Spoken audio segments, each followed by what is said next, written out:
देश आजादी की 74वीं वर्षगांठ मना रहा है। हमारा देश 1947 में आजाद हुआ था, 2020 चल रहा है। ये जो कार्यकाल रहा है, एक समय रहा है 47 के बाद 2020 तक। इस दौरान हमारे देश ने बहुत विकास किया है, तमाम क्षेत्रों में हमारे डेवलपमेंट हुआ है हमारे देश का, चाहे वो रक्षा का क्षेत्र रहा हो या बिजनेस सेक्टर रहा हो। तमाम ऐसी जगह, ऐसे क्षेत्र रहे हैं जिसमें हमारे देश ने एक मुकाम हासिल किया है। इन सब मुद्दों पर बात करने के लिए आज हमारे साथ प्रसिद्ध वित्त विशेषज्ञ प्रोफेसर अमरजीत सिंह खालसा साहब हैं। हम उनसे बात करेंगे कि क्या रहा है ये जो जर्नी रही है 1947 से 2020 तक की, इसमें हमारे देश की अचीवमेंट्स क्या रही हैं।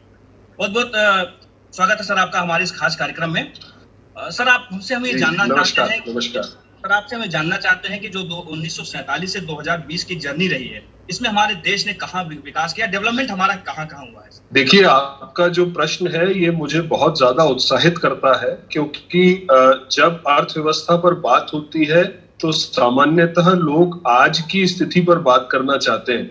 तो आपके चैनल ने बहुत एक सराहनीय प्रयास किया कि आप जो बात करना चाह रहे हैं वो समग्र रूप से बात करना चाह रहे हैं कि देश में हमारी आजादी से लेकर अभी तक हम कहां से कहां तक पहुंचे। तो शायद जब हम समग्रता में चीजों को देखते हैं तो उसका देखने का नजरिया भी बदलता है और उसका रिजल्ट भी डिफरेंट होता है। तो सबसे पहले आपको बधाई और आपके दर्शकों को भी मेरा नमस्कार कि आप इस विषय पर मुझसे बात कर रहे हैं। देखिए, किसी भी व्यक्ति की जो जिंदगी होती है, जो लाइफ होती है, उसमें वो 75 साल में बुढ़ा जाता है। लेकिन अगर आप किसी देश की लाइफ की बात करेंगे तो शायद वो 75 साल में अपनी टीन एज में होता है, क्योंकि एक देश की उम्र जो होती है वो हजारों साल होती है। तो मुझे लगता है कि हमारे देश के बारे में तो यही कहना चाहिए कि पूत के पांव पालने में ही दिखने लगे हैं। तो जिस तरीके की तरक्की हमने पिछले 75 साल में की है, वो ये बता रहा है कि हमारे देश में विश्व का गुरु बनने की क्षमता है अर्थ के क्षेत्र में, और जो कि हम पिछले कई महीनों से दिखा भी रहे हैं और विगत वर्षों से कर भी रहे हैं। तो जो आपका मूल प्रश्न है कि हम आजादी से लेकर अभी तक कहां पहुंचे हैं, तो हम सब ने किताबों में पढ़ा है कि जिस स्थिति में हमारा देश आजाद हुआ था, हमारे देश की वित्तीय स्थिति उतनी अच्छी नहीं थी। हालांकि मैं ऐसा कहूं तो ये ठीक भी होगा कि वित्तीय स्थिति गंभीर थी। तो हम उस स्थिति में हमने बेबी स्टेप्स, जो छोटे छोटे कदम उठा के हमने शुरुआत की थी, वो बहुत सराहनीय थी।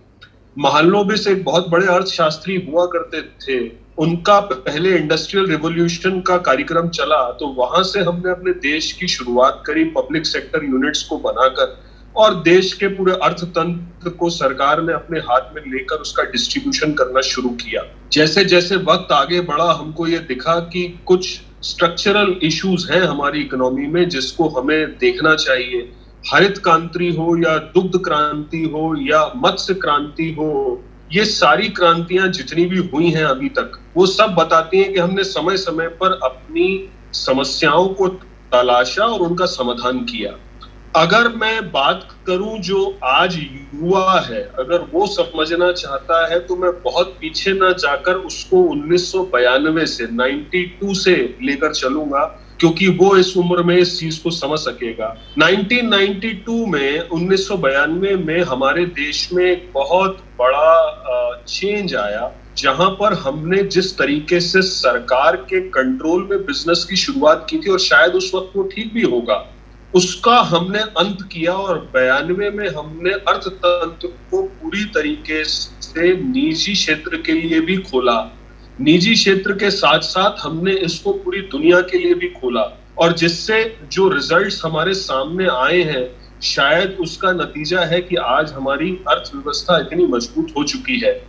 लेकिन अगर आप किसी भी अर्थतंत्र को समझना चाहेंगे तो आप ये नोटिस करेंगे कि कभी भी रिफॉर्म्स जो होते हैं उनकी उम्र बहुत ज्यादा लंबी नहीं होती है। ये एक कंटिन्यूअस प्रोसेस है, लगातार चलने वाली प्रक्रिया है, जिसको हमने ये देखा कि 2014 के बाद इसमें एक और गति ने पकड़ा, और 2016 जिसको मैं कहता हूं सेकेंड जनरेशन ऑफ रिफॉर्म्स हमारे देश में आए, जबकि हमने नोटबंदी करी, और नोटबंदी करने के बाद हमने अपनी पूरी अर्थव्यवस्था को फॉर्मल इकोनॉमी की तरफ ले जाने की कोशिश करी, जो कि एक बहुत बड़ा कदम था, है और रहेगा।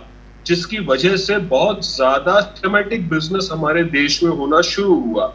लेकिन अगर आप अपनी इकोनॉमी को फॉर्मल करना चाहेंगे डीमोनेटाइजेशन की मदद से, तो आपको दूसरा रास्ता भी लेके आना पड़ेगा कि आपको अपनी कर प्रक्रिया को सरल करना पड़ेगा, जैसे कि आपका व्यापार उसको अपना सके और फॉर्मल स्ट्रक्चर में आ सके। तो बाद में 2017 को मैं कहूंगा कि तीसरा जनरेशन ऑफ इकोनॉमिक रिफॉर्म्स हुआ जीएसटी के फॉर्मेट में, जहां पर हमने जीएसटी टैक्स रेट, एक देश एक टैक्स को लगाकर बिजनेस को करना बहुत आसान किया। और 2017 से ही हमने एक नई बयार को शुरू किया कि हमारे देश में सिर्फ नौकरी ही ना ढूंढी जाए, नौकरी देने वाला युवा भी पैदा हो। और एक स्टार्टअप कल्चर को हमने शुरुआत किया 2018 से, जिसका बैकग्राउंड जो है वो डीमोनेटाइजेशन और जीएसटी से बन चुका था। और डिजिटाइजेशन जो हुआ है, जिस तरीके से टेक्नोलॉजी को हमने अडेप्ट किया है और पूरे बिजनेस को हम डिजिटल प्लेटफॉर्म पे लेकर गए हैं, वो स्टार्टअप्स का एक बहुत बड़ा साधन बना है। और स्टार्टअप्स का बिजनेस अगर आप मॉडल देखेंगे तो कोई भी स्टार्टअप आप ले लीजिए, मेजर मॉडल जो है उनका फिक्स्ड कॉस्ट पर बेस नहीं है, वो कोई लागत नहीं लगाते, वो पूरा का पूरा बिजनेस डिजिटल माध्यम से करते हैं, जिसमें वेरिएबल कॉस्ट का इन्वॉल्वमेंट हो और फिक्स्ड कॉस्ट का इन्वॉल्वमेंट ज्यादा ना हो।